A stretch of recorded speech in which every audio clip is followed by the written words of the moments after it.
Olá, meus queridos, tudo bem? Aqui quem fala é o professor William Prado, sou professor do Instituto Federal do Norte de Minas Gerais, Campos Salinas, e para mim é uma grande satisfação estar com vocês nessa revisão Enem, feita virtualmente, já que em tempos de coronavírus, o distanciamento social é algo indispensável. Então, o modo de nós continuarmos conectados, levando o conhecimento até a casa de vocês, e sendo nós, professores também, em nossas casas, todo mundo em segurança, é através de uma videoaula, é através das ferramentas digitais. Então vamos utilizá-las da melhor maneira possível. Espero conseguir alcançar vocês com esses vídeos, com essas aulas, e que nosso estudo seja bem proveitoso em prol aí da manutenção dos nossos estudos na área de Química. Beleza? Inicialmente, nossa aula de hoje, primeira aula que eu gravo da minha vida, o tema é matéria, e ela vai ser abordada em duas propostas diferentes. Primeiro, as transformações químicas que ocorrem com a matéria, químicas e físicas, e as propriedades da matéria, certo? Bom, primeiro definamos matéria do ponto de vista bem conceitual, bem básico mesmo. Matéria, tudo aquilo que tem massa e ocupa lugar no espaço. Isso é um conceito bem simples e bem prático para definir um objeto de estudo da química, que é tudo que é matéria. Bom, a matéria ela pode ser transformada fisicamente e quimicamente. Quando a gente pensa em mudança física, naturalmente a gente já pensa em mudança de estado físico da matéria, ou também chamada mudança no estado de agregação da matéria. Então nós temos três estados comuns: sólido, líquido e gasoso. Quando um sólido derrete, fusão. Quando um líquido evapora, vaporização. Tanto a fusão quanto a vaporização são processos endotérmicos, ou seja, eles precisam absorver calor para que o processo aconteça. Quando a gente está voltando aqui nas linhas azuis, quando o gás ele volta a ser líquido, nós temos uma condensação. E quando o líquido volta a ser sólido, temos uma solidificação. Bom, o processo voltando, que são as setas azuis, solidificação e condensação, são processos ditos exotérmicos, ou seja, a energia ela passa a ser liberada para o meio. Então a seta vermelha indica processos endotérmicos e a seta azul processos exotérmicos. Tranquilo? E quando pensamos nos extremos dessa imagem, que são o sólido e o gás, pulando a fase líquida, nós temos a sublimação. Sublimação é quando a matéria sólida ou gasosa se transforma de um estado no outro sem passar pelo estado líquido. É o que ocorre normalmente com a naftalina, que a gente usa nos guarda-roupas para espantar traças. Ela evapora, ela vaporiza sem formar um líquido. Isso chama de sublimação. Tranquilo? Quero destacar, anotem isso aí, vaporização, ela aparece em prova com três nomes diferentes. Ela pode ser evaporação, ebulição e calefação. Qual é a diferença? Básica. O tempo com que cada uma ocorre. Evaporação é lenta, ebulição é mais rápida e a calefação é instantânea, é muito mais rápida. Então a diferença é, na evaporação, nós temos que, supõe uma roupa secando no varal. Ela vai perder a água, ela vai secar sem entrar em ebulição. Por quê? O contato com o vento, o balançar da roupa, o contato com o sol que aquece a roupa também facilita que a água vaporize, mas sem entrar em ebulição. Já quando a água está fervendo para fazer um café, por exemplo, ela entra em ebulição. Por quê? Porque o calor fornecido pela chama faz com que aquele líquido alcance o seu ponto de ebulição, que no caso da água, 100 graus Celsius a nível do mar. E a calefação seria quando, Will? Seria no momento em que você joga vamos supor, uma panela bem quente no fogo, sem nada, só esquentando. Fumaça subindo já, você joga água dentro. A água bate na panela e chega, ela pula de tão rápido que é o processo de mudança de estado físico. Isso chama calefação. Tranquilo? Vamos adiante. Bom, é mais comum dizermos o seguinte: hoje em dia nós temos os estados de agregação da matéria. Hoje em dia não. Os livros atualmente trazem essa nomenclatura, estados de agregação da matéria. Por quê? Para diferenciar basicamente do ponto de vista conceitual o que é um sólido, um líquido e um gás. Você pega, por exemplo, a água sólida, água líquida e vapor d'água, ou água gasosa. O que muda é a proximidade. É tipo assim, o gás seria a molécula mais afastada possível. O líquido já está um pouco mais próxima e o sólido é aquela forma mais agregada possível, ou seja, a forma sólida é a mais agregada, a forma gasosa representa nós nesse momento distantes, o mais afastado possível, no caso do atualmente, para evitar o quê? contágio, transmissão do coronavírus. Vamos adiante. Bom, uma curva de aquecimento é quando você mostra o perfil de uma substância mudando de estado físico. Então eu tenho um sólido, líquido e gás.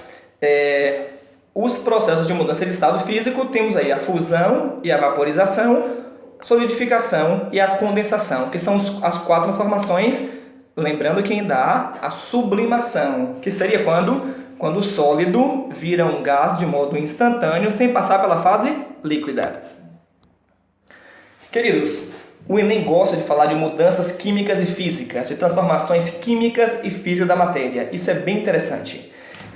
Quando nós temos uma mudança física, temos que pensar assim, o que muda fisicamente não dá origem a novas substâncias. Ou seja, você não modifica a intimidade da matéria. É como se fosse assim, você tem um copo e esse copo quebra, um copo de vidro. O copo de vidro quebrado, ele quimicamente é igual ao copo de vidro inteiro. Então não muda a sua composição, muda a sua forma física. Quando você rasga um papel, por exemplo, rasguei um papel. Do ponto de vista químico, esse papel e este tem alguma diferença? Não. A mudança é apenas física. Quando você amassa o papel, é mudança física.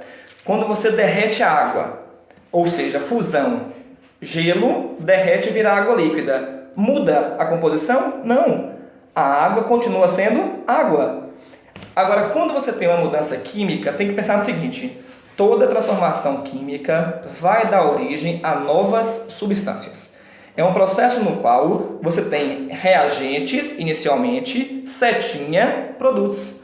Ou seja, o que eu tenho no início do processo é diferente do que eu tenho depois. Por quê? Porque eu tenho uma mudança química. Então eu tenho uma mudança íntima da matéria que dá origem a novas substâncias.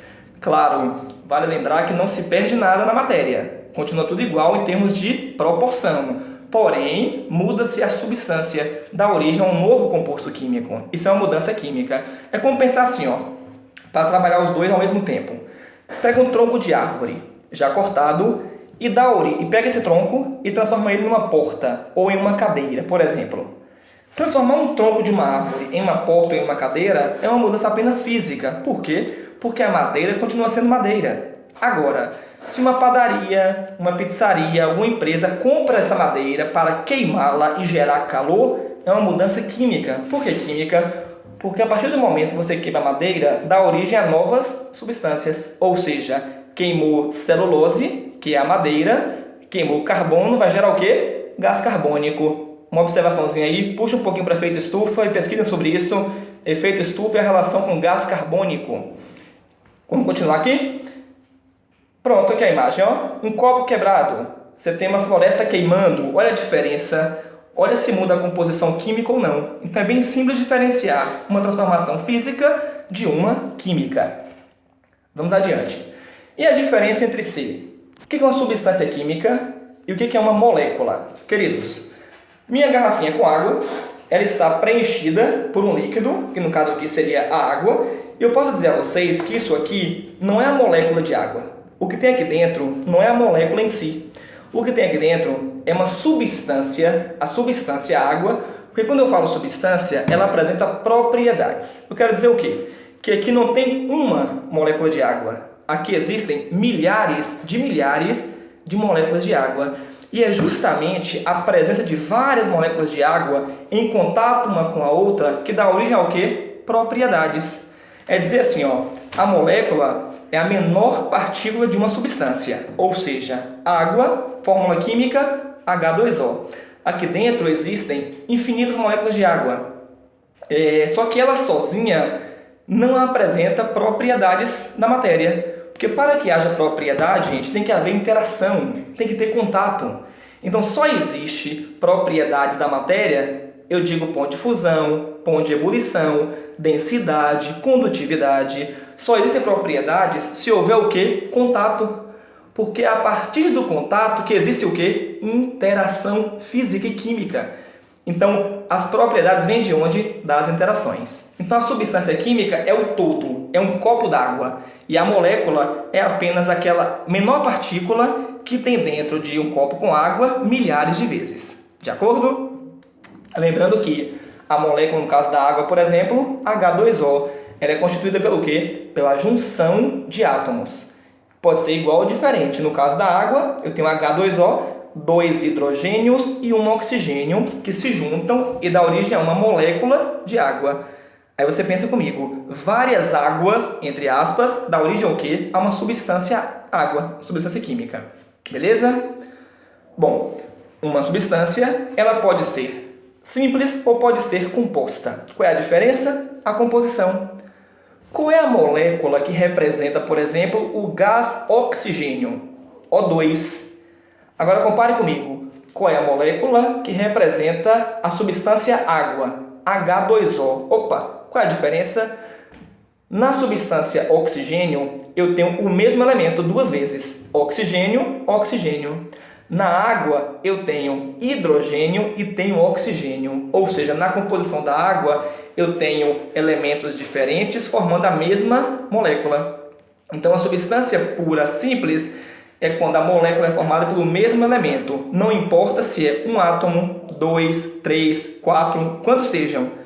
Se o elemento for o mesmo, é uma substância simples. Ao contrário, se na composição da molécula houver mais de um elemento, como exemplo do slide, veja aí, ó, H2O, água, NH3, amônia, CH4, metano. Para aqui, agora há pouco eu disse a vocês, pesquisem efeito estufa quando fala de gás carbônico. Acrescente aí, efeito estufa com gás metano. Tem comparativos maravilhosos de quem polui mais, gás carbônico ou gás metano, em relação a efeito estufa e sua consequência como aquecimento global. Reflitam sobre isso.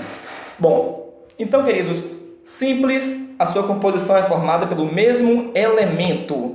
Composta, naquela molécula vai existir, melhor dizendo, mais de um elemento químico diferente. Olha o último exemplo. H2SO4, eu tenho hidrogênio, o S é enxofre e o O é oxigênio.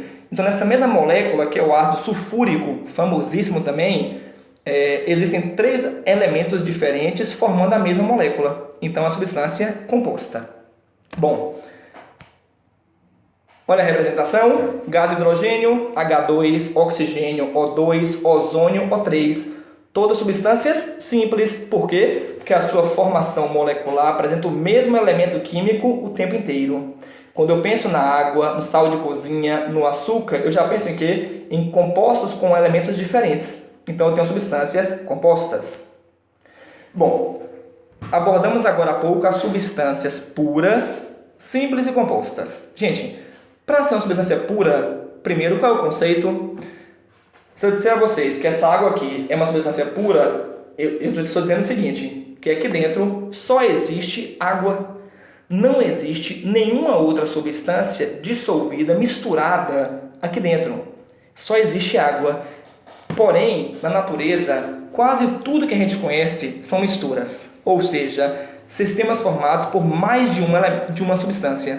Então, não há apenas uma substância, tem mais de uma. Por exemplo, quando a gente pensa no ouro, o ouro é bem comum, é bem fácil visualizar isso. Temos o ouro 24 quilates, temos o ouro 18 quilates. São os mais comuns e o 18 é o comercial. O ouro 24 quilates seria a substância química ouro, porque é um sistema que só apresenta ouro. Não apresenta nenhum outro elemento ou outra substância misturado com ele. É só ouro, então ele é puro. Quando eu falo ouro 18 quilates, eu já entro numa mistura. Por que uma mistura?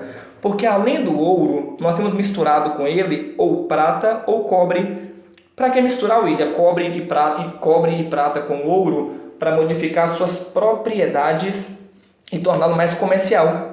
Então, eu tenho uma mistura quando eu falo ouro 18 quilates. Tranquilo? Então, a mistura vem de onde? Qualquer sistema formado por mais de 2 substâncias. Se eu pego, por exemplo, soro fisiológico, que é água e sal. É mistura? Sim. Tem água e tem sal. Se eu pensa agora no álcool gel, eu pego o álcool de mercado, que é água, álcool e outros componentes. É mistura? Sim, porque existe mais de um componente. E essas misturas podem ser de 2 tipos. Podem ser misturas homogêneas ou misturas heterogêneas. O que diferencia, queridos, é o que nós conseguimos diferenciar. É quantas fases há no sistema. Por exemplo, volto de novo no soro fisiológico. Dá para visualizar o sal de cozinha na água? Não dá. Então, uma mistura homogênea, ela tem um aspecto de substância pura, mesmo não sendo. Por isso que é uma fase só. Então, o soro fisiológico aparenta ser só água, mas não é. É água com sal. Então, é uma mistura homogênea, porque você enxerga apenas uma fase. Quando você já enxerga uma mistura bem grosseira, exemplo, água e óleo, já enxerga uma mistura o quê? Heterogênea, porque apresenta mais de uma fase. Outro exemplo mais diferente, que é um sólido, granito. Olhe na sua casa um granito, uma pedrinha de mármore. Veja que há 3 cores diferentes, bem distintas. Então, no granito, eu tenho uma mistura de 3 componentes de modo heterogêneo. Você enxerga o quartzo, a mica e o feldespato. São 3 constituintes químicos diferentes que na formação do granito não se misturaram de modo homogêneo e ficaram o quê? Separados, ficaram heterogêneos. Então apresenta mais de uma fase, por isso é uma mistura heterogênea. Tranquilo? Vamos adiante. Bom, isso é bem importante, essa parte de gráficos, especialmente para provas da Consultec, que inclusive é quem faz a prova do Instituto Federal do Norte de Minas Gerais, Campos Salinas. Nós podemos comparar uma substância pura com uma mistura, analisando o seu comportamento diante de uma curva de aquecimento. Como seria isso? Pega a substância sólida e comece a aquecer a substância. Veja o que acontece durante a fusão e depois durante a ebulição, lá em cima. Gente, toda substância pura, seja ela simples ou composta, não faz diferença. Substância pura sempre apresenta 2 patamares. Tem aqui, ó, um patamar na fusão, um patamar na ebulição. O que significa isso? Quer dizer que durante a fusão e durante a ebulição de uma substância pura, não é necessário aquecer mais para o processo ser concluído. Ele começa e termina na mesma temperatura. É até bom trazer essa observação, porque é justamente este ponto que diferencia uma substância pura de uma mistura. Propriedades. Uma substância pura tem propriedades bem definidas. A fusão e a ebulição é um valor só. Exemplo, a água. Fusão 0 graus, ebulição 100 graus. Bem definido. Já quando a gente mistura alguma coisa na água, tipo açúcar, por exemplo, e faz uma mistura homogênea ali, né? O ponto de fusão e ebulição já não é mais constante, ele já é variável. Aí já tem um perfil do segundo gráfico, como mostra aqui na imagem, que é o gráfico de uma mistura. Perceba uma coisa, na fusão e na ebulição, olha que há uma linha mais escura. Nota que há uma linha mais escura, dizendo assim, ó, a temperatura 1 e 2 no eixo Y, veja aqui comigo, quer dizer que eu preciso aquecer um pouco mais para que a fusão se conclua, e o mesmo ocorre aonde? Na ebulição. Por quê? Porque numa mistura as propriedades não são bem definidas. Só é bem definida, de fato, assim, o valor exato, se for uma substância pura. E outra colocação, vamos guardar uma coisa, ó. Nota que os gráficos começam assim, S, sólido, depois fica S mais L, depois L, L mais V e por último V. Por que isso?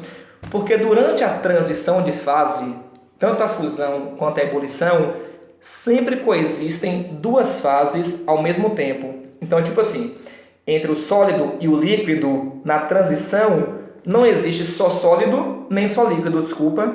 Existem as 2 fases simultaneamente. É sempre assim, viu? No patamar de mudança de fase, no processo de fusão e ebulição, sempre coexistem 2 fases ao mesmo tempo. Mas sempre existe uma coisa que vira exceção, né? Algo que vira exceção na química. No caso aqui, tem 2 tipos de misturas que fogem um pouco à regra. Mistura azeotrópica, mistura eutética. Por que não é um gráfico comum como os demais? Nota comigo. Vou pegar aqui uma canetinha para riscar, para ser mais fácil de mostrar o que eu quero mostrar para vocês. Aqui, ó, canetinha aqui, vermelha. Ok, achei. Ó, olha o gráfico da mistura eutética. Nota uma coisa, ele tem um patamar na fusão, mas não tem patamar na ebulição. Segundo o gráfico, uma mistura azeotrópica, ele tem um patamar na ebulição, mas não tem patamar na fusão. Ou seja, é como se comportasse meio como algo puro, meio como uma mistura. Mas são misturas, viu? Ambos são misturas, porém tem um perfil diferente da mistura convencional. Ela foge um pouco à regra. Então são as misturas eutéticas e as azeotrópicas. Quando vem em prova essa parte, geralmente a mistura eutética, o caso mais comum é a solda de estanho e chumbo. É uma mistura sólida. E a azeotrópica, o caso bem comum, está bem na moda nos dias de hoje, que é o álcool de mercado. O álcool comercial, ele é uma mistura azeotrópica. Quer dizer o quê? Quer dizer que se você aquecer um álcool de mercado, ele é uma mistura, ele vai ter uma variação na fusão, como esperada, já que ele é uma mistura. Porém, quando chega na ebulição, ele deveria também ter outra curvinha.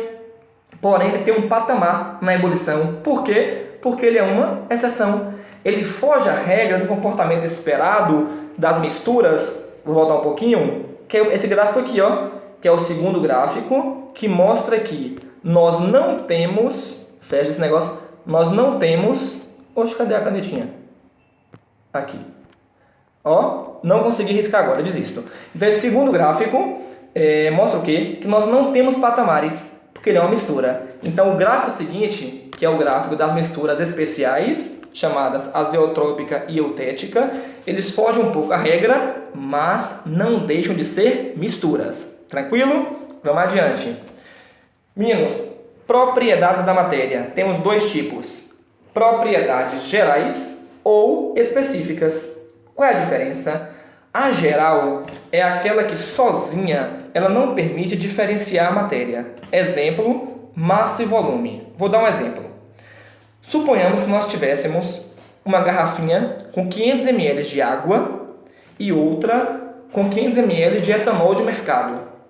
A pergunta é, se eu disser a vocês que ambas têm 500 ml de um líquido, tem como diferenciar quem é a água e quem é o álcool? Não, porque o volume é uma propriedade geral que não permite diferenciar a matéria. Porém, se nós pudéssemos cheirar a substância, olhar a cor, olhar o aspecto, já seria possível diferenciar.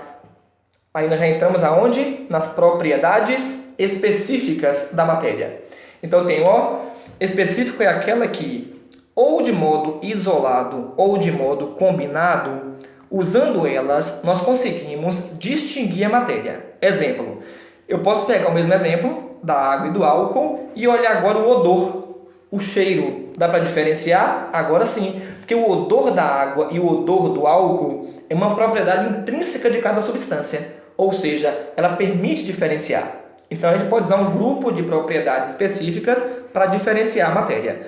Entre elas surgem várias. Temos aí, ductibilidade, forma fios, maleabilidade, forma lâminas, brilho e cor, são intuitivos, tenacidade é a resistência ao... Deu um branco aqui agora, meu Deus. Tenacidade, resistência a impacto mecânico. Por exemplo, um plástico é mais resistente do que um prato de vidro em relação a cair e quebrar. Então, a tenacidade do plástico é maior do que a do vidro. Eu digo plástico normal. Plástico comum e copo de vidro normal também. Dureza é a resistência ao risco. Aí aqui vem aquela lembrança de sempre. O diamante é uma das substâncias mais duras conhecidas, ou seja, ela risca todo mundo, mas não é riscada por ninguém. Solubilidade, capacidade da matéria de se dissolver em outra. Condutividade é o conduzir energia. E chama a atenção para densidade. Queridos, na densidade é a propriedade mais cobrada. Ela nos traz uma ideia de flutuabilidade. Quem afunda e quem flutua. Faz-me lembrar bastante do programa da Eliana, de domingo à tarde. Aquele quadro, afunda ou não afunda? Então, sim, eu assisti a Eliana, por favor,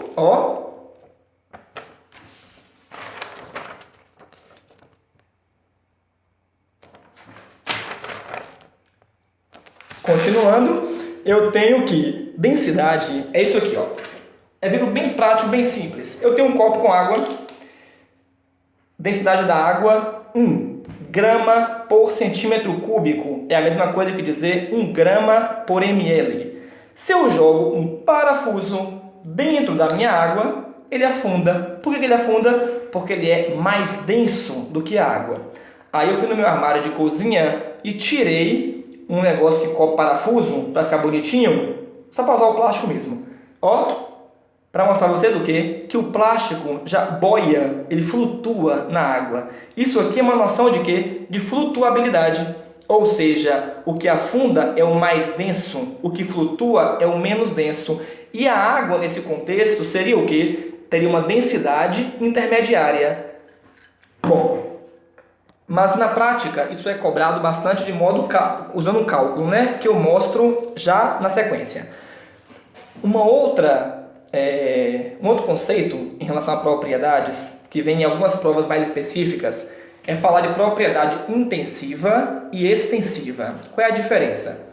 A intensiva é aquela que não depende da quantidade da amostra. Exemplo, quando você pega um copinho de água, como esse, e uma garrafa de água como essa, o que nós temos de diferentes? A quantidade da substância. Aqui eu tenho 200 ml, aqui eu tenho 1 litro, de acordo?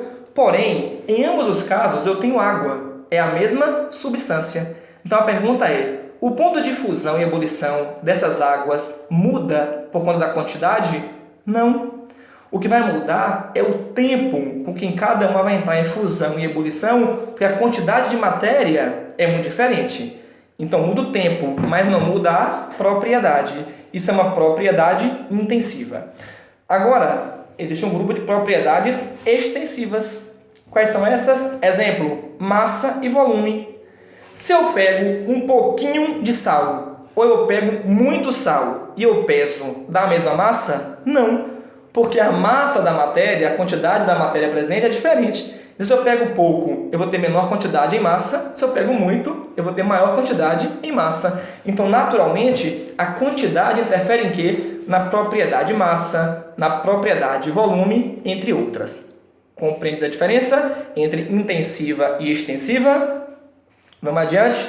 Densidade, como eu tinha colocado anteriormente, é uma razão muito simples. Qual é a massa da solução sobre volume da solução? Quando a gente divide massa e volume, nós temos uma propriedade altamente específica. Muito raramente, matérias diferentes, né, substâncias diferentes, vão apresentar a mesma densidade. Muito raramente. É muito comum que sejam diferentes. Então, seria tipo isso aqui, ó, um exemplo. Uma solução foi preparada misturando 30 gramas de um sal, anota aí no caderno, 30 gramas de sal, em 300 gramas de água.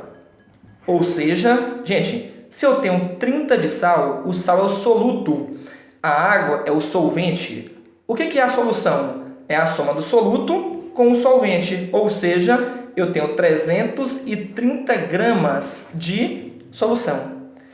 No volume de quanto? No final ele fala 300 ml. Então eu tenho 330 dividido por 300 ml. Foca na unidade, 300 gramas sobre 330 ml. Tenho como resposta 1,1 grama por ml. É a densidade da solução. Outra pergunta. Se eu jogo esta solução em algo, tipo assim, em uma mistura, em um solvente, que é melhor assim, que tem a densidade de 1 grama por centímetro cúbico, ou por ml. É a mesma coisa, viu? 1 centímetro cúbico é o mesmo que 1 ml na conversão. Ele afundaria ou ele flutuaria sobre uma solução que tenha 1 de densidade? É pensar assim, o que é mais denso sempre afunda, o que é menos denso sempre flutua. Então, essa solução acabaria afundando por ser mais densa. Tranquilo? Em provas vestibular e Enem de modo geral, é bem comum densidade ser cobrado como comparação de adulteração de combustíveis ou também de leite. Vocês verão isso nas questões na lista que vai vir junto com esta aula, beleza? Bom, só mais uma observação para já ir finalizando nossa primeira aula. Quando eu tenho, por exemplo, um gelo e eu jogo na água, o gelo flutua sobre a água. Mas em algumas bebidas alcoólicas que apresentem um altíssimo teor de álcool, o gelo pode afundar. Por quê? Porque o álcool tem densidade muito baixa comparado ao gelo. Então, se o álcool acaba sendo menos denso que o gelo, o álcool é que flutua e o gelo acaba afundando. Então, a gente tem que pensar sempre o seguinte: o gelo sempre flutua. Não, tem que analisar numericamente, tem que analisar o tamanho da propriedade, a extensão da propriedade. Se ela for numericamente mais densa, ela afunda, menos densa, flutua. Compreendido, queridos? Bom, uma análisezinha bem trivial. O que pesa mais, 1 kg de chumbo ou 1 kg de algodão? Por que essa pergunta? Para lembrar densidade, para lembrar que o que muda aqui é o volume, mas em termos de massa, tem a mesma massa, o que muda é a densidade, porque o chumbo seria muito menor volume, o algodão seria muito maior. Isso interfere aonde? Na densidade e não na massa. Bom, com isso, nós encerramos nossa primeira aula sobre matéria, transformações, propriedades, com a recomendação do governo federal de fique em casa, da OMS, órgãos de saúde. A melhor forma de conter a transmissão de um vírus é evitar de fato o contato com outras pessoas. Então, quem puder, fique em casa, faça o seu isolamento social, se previna e aguardo vocês no próximo encontro. Em breve já mando a lista e combinaremos nosso encontro ao vivo para tirar todas as dúvidas que possam vir a surgir. Beleza? Queridos, uma satisfação enorme estar com vocês nesse momento.